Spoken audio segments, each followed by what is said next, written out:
Olá! Hoje vamos mergulhar no universo de um dos patógenos mais conhecidos e, por vezes, perigosos que existem, o Staphylococcus. A ideia aqui é seguir as pistas desde a bancada do laboratório até a berra do leito do paciente, para a gente decifrar como diagnosticar e combater as infecções que ele causa. Vamos lá? Olhando essa imagem, até parece um cacho de uvas, né? E é exatamente daí que vem o nome da bactéria, do grego Staphyli. Mas olha, que essa aparência não nos engane. Esse germe, que é super comum, pode se transformar num patógeno realmente formidável. Bem, o nosso roteiro para hoje está dividido em 5 partes bem diretas. Primeiro, a gente vai conhecer o suspeito. Depois, vamos ver as ferramentas de investigação no laboratório, aprender a identificar o principal culpado, analisar a cena do crime, ou seja, as doenças, e, por fim, claro, discutir como a gente trata e lida com a resistência. Vamos começar pelo começo. Para a gente conseguir combater esse inimigo, a primeira coisa é saber quem ele é. Então agora, o foco é nas características principais que definem o gênero Staphylococcus. Então, o que define um Staphylococcus? Basicamente, são cocos gram-positivos que, como a gente viu, se arranjam nesses cachos bem característicos.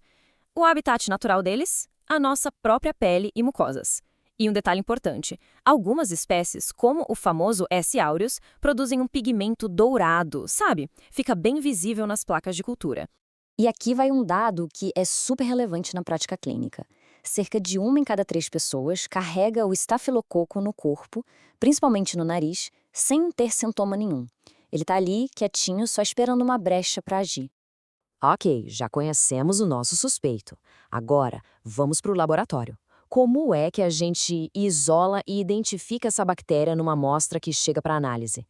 Essa é a parte que parece trabalho de detetive da microbiologia. O primeiro passo de todos é o cultivo. A gente usa meios de cultura gerais, como agar-sangue, para ver se a bactéria causa hemólise, ou seja, se ela destrói as células vermelhas do sangue. Isso já é um sinal de virulência. Depois, a gente parte para meios seletivos, como o agar-salmanitol, que é genial porque ele inibe o crescimento de outras bactérias e ainda nos ajuda a diferenciar as espécies de Staphylococcus pela mudança de cor. Beleza. O laboratório ligou e disse, olha, cresceu um coco gram-positivo aqui. A partir desse ponto, cada passo é decisivo para uma identificação correta. Então, qual é a primeira, a mais importante pergunta que a gente precisa responder? A resposta é o teste da catalase. A gente simplesmente pega um pouco da colônia, pinga água oxigenada e, se borbulhar, deu positivo.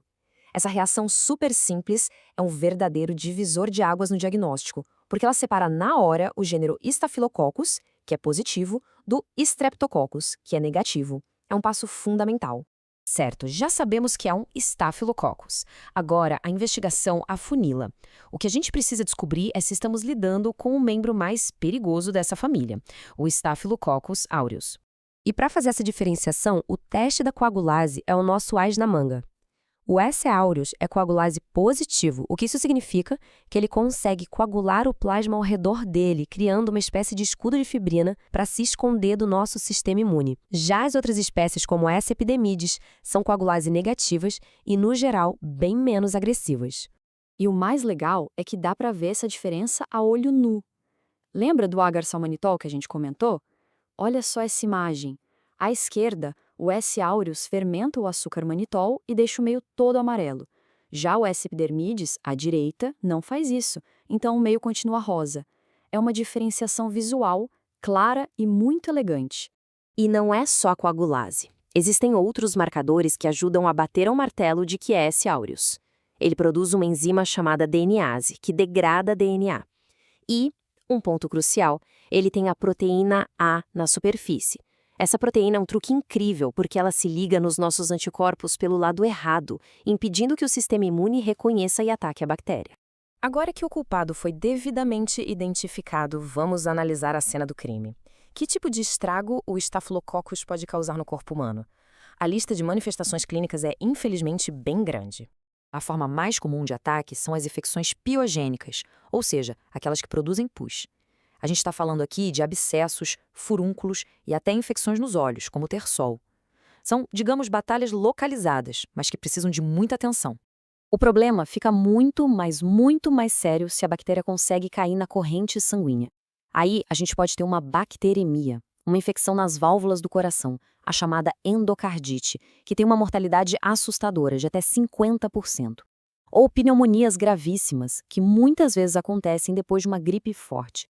E tem mais. Às vezes, o problema não é nem a bactéria em si, mas as toxinas que ela produz. O exemplo clássico disso é a intoxicação alimentar estafilocócica. A bactéria contamina um alimento, produz uma toxina que é resistente ao calor do cozimento, e poucas horas depois de comer, a pessoa tem vômitos e diarreia muito intensos.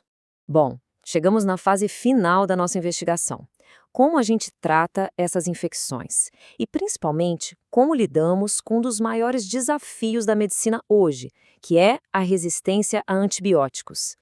Então, o diagnóstico está confirmado. É uma infecção por S. aéreos. Agora vem a pergunta que todo clínico se faz. Qual é a arma certa para usar nesse combate? E como a gente pode garantir que vai funcionar? Em infecções por estafilococo que formam um pus, existe uma regra de ouro. O tratamento tem 2 pilares.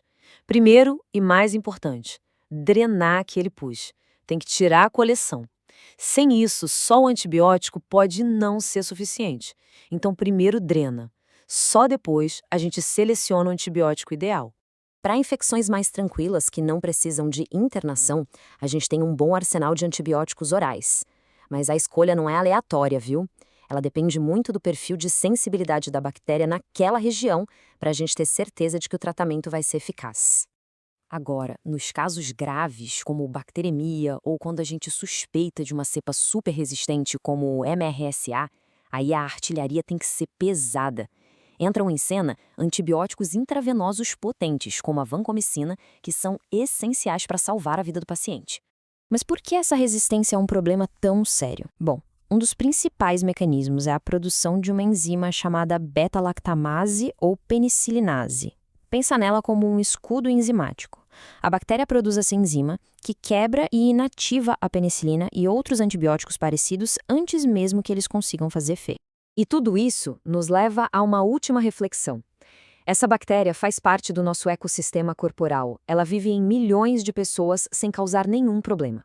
Então, a grande questão que fica no final não é só sobre qual antibiótico usar para matar a bactéria, mas sim o que faz com que esse equilíbrio seja quebrado.